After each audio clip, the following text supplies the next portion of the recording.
തൃശൂർ ലോക്സഭാ മണ്ഡലത്തിൽ സുരേഷ് ഗോപിയെ എത്രമാത്രം CPM ഭയപ്പെടുന്നു എന്നതിന്റെ തെളിവാണ് നമ്മളിവിടെ ഈ കണ്ടുകൊണ്ടിരിക്കുന്നത്. ഈ വീട്ടുകാരോട് സമ്മതം വാങ്ങി ഈ പ്രദേശത്തെ ഭാരതീയ ജനതാ പാർട്ടിയുടെ പ്രവർത്തകര് ഈ വീടിന്റെ മതില് വെള്ളയടിച്ച് സുരേഷ് ഗോപിയുടെ പേരെഴുതി എന്നുള്ള ഒരൊറ്റ കാരണം കൊണ്ട് ഇന്നലെ രാത്രി ഇരുട്ടിന്റെ മറവില് ഈ മതില് തന്നെ ഈ പ്രദേശത്തെ CPM പ്രവർത്തകര് പൊളിച്ചു കളഞ്ഞിരിക്കുകയാണ്. ഒരു ജനാധിപത്യത്തില് മര്യാദയോടുകൂടി നടക്കേണ്ട ഒരു മത്സരം, ആ മത്സരത്തെ അക്രമത്തിന്റെ പാതയിലേക്ക് മനഃപൂർവ്വം കൊണ്ടുപോകാൻ വേണ്ടിയിട്ട് CPM പരിശ്രമിക്കുകയാണ്. ഈ ജനാധിപത്യ രാജ്യത്തെ ഒരു സ്ഥാനാർത്ഥിക്ക് അദ്ദേഹത്തിന്റെ പേര് പോലും ആ പാർട്ടിയുടെ പ്രവർത്തകർക്ക് എഴുതാൻ സാധിക്കില്ല എന്ന് പറയുന്നത് അതൊരു കമ്മ്യൂണിസ്റ്റ് ധാർഷ്ട്യമാണ്, ധിക്കാരമാണ്. ഒരു ജനാധിപത്യ രാജ്യത്ത് ആർക്കും തങ്ങളുടെ സ്ഥലം ഏത് സ്ഥാനാർത്ഥിയുടെ പ്രചരണത്തിന് വേണ്ടിയിട്ട് നൽകാം. അതാണ് നാട്ടിലെ നിയമം. അങ്ങനെ നൽകി എന്നുള്ളൊരു കുറ്റത്തിനാണ് ആ മതില് തന്നെ പൊളിച്ചു കളഞ്ഞിരിക്കുകയാണ്. ഇത് ലോകത്ത് എവിടെ നടക്കും? ഇത് കമ്മ്യൂണിസ്റ്റ് പാർട്ടിയുടെ ധാർഷ്ട്യാണ് നമ്മളിവിടെ കാണുന്നത്. അവരത്രമാത്രം സുരേഷ് ഗോപിയെ ഭയപ്പെടുന്നു. സുരേഷ് ഗോപി തൃശൂരിൽ ജയിക്കുമെന്ന് അവർക്ക് 100% ബോധ്യമായിരിക്കുന്നു.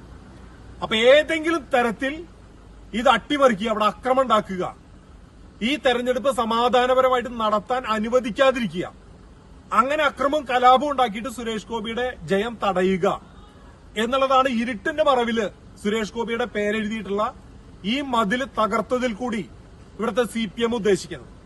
ഇത് CPMന്റെ സാധാരണ പ്രവർത്തകരൊന്നുമല്ല. ഇത് ഗുരുവായൂരിലെ CPMന്റെ നേതൃത്വം അറിഞ്ഞുകൊണ്ട് ഗൂഢാലോചന നടത്തി, പാർട്ടി ഓഫീസിൽ ഗൂഢാലോചന നടത്തിയിട്ടാണ് ഈ മതില് തകർത്തിട്ടുള്ളത്. ഇത് ഈ നാട്ടിലെ ജനാധിപത്യ വിശ്വാസികൾ കണ്ണു തുറന്ന് കാണണം. സുരേഷ് ഗോപിയെ പോലുള്ള ഒരു മനുഷ്യൻ, ജനങ്ങൾക്ക് ഇത്രമാത്രം ഉപകാരം ചെയ്യുന്ന ഒരു മനുഷ്യൻ, അദ്ദേഹത്തിന്റെ പേരെഴുതി എന്നതിന്റെ പേരിലാണ് ഈ പാവം വീട്ടുകാരുടെ മതില് തകർത്തിട്ടുള്ളത്. ആ വീട്ടുകാർക്ക് പരാതി കൊടുക്കാൻ പോലും സാധിക്കാത്ത തരത്തിൽ ഒരു രാഷ്ട്രീയ ഉപരോധം ഇവിടെ ഏർപ്പെടുത്തിയിരിക്കുകയാണ്. അപ്പൊ ഞങ്ങൾക്ക് ഇവിടെ സൂചിപ്പിക്കാനുള്ളത്, ഇതുകൊണ്ടൊന്നും തൃശൂരിലെ സുരേഷ് ഗോപിയുടെ വിജയം ഒരു കാരണവശാലും തടയാൻ സാധിക്കില്ല. ഇത്തരത്തിലുള്ള അധമ പ്രവൃത്തി, അക്രമ പ്രവൃത്തി ജനാധിപത്യ വിശ്വാസികൾ തിരിച്ചറിയും. ഇതിന് ജനാധിപത്യ മാർഗത്തിൽ കൂടി, വോട്ടിന്റെ മാർഗത്തിൽ കൂടി ശക്തമായിട്ടുള്ള തിരിച്ചടി ഈ നാട്ടിലെ ജനങ്ങൾ നൽകും എന്ന കാര്യത്തിൽ യാതൊരുവിധ സംശയവുമില്ല. തൃശൂരിൽ മത്സരിക്കുന്ന NDAയുടെ സ്ഥാനാർത്ഥി സുരേഷ് ഗോപിയുടെ പേരെഴുതി എന്നതിന്റെ പേരിൽ തകർക്കപ്പെട്ട മതിലാണ് നമ്മളിവിടെ കാണുന്നത്. ഗുരുവായൂർ നിയോജകമണ്ഡലത്തിലെ കാവീട് തലയങ്ങാട്ടിരി എന്ന് പറയുന്ന CPMന് അല്പം സ്വാധീനമുള്ള ഇവിടുത്തെ CPMന്റെ ഏരിയ സെക്രട്ടറിയുടെ വീടിന്റെ മൂക്കിന് താഴെയുള്ള സ്ഥലത്താണ് ഇപ്പൊ ഞങ്ങൾ നിൽക്കുന്നത്.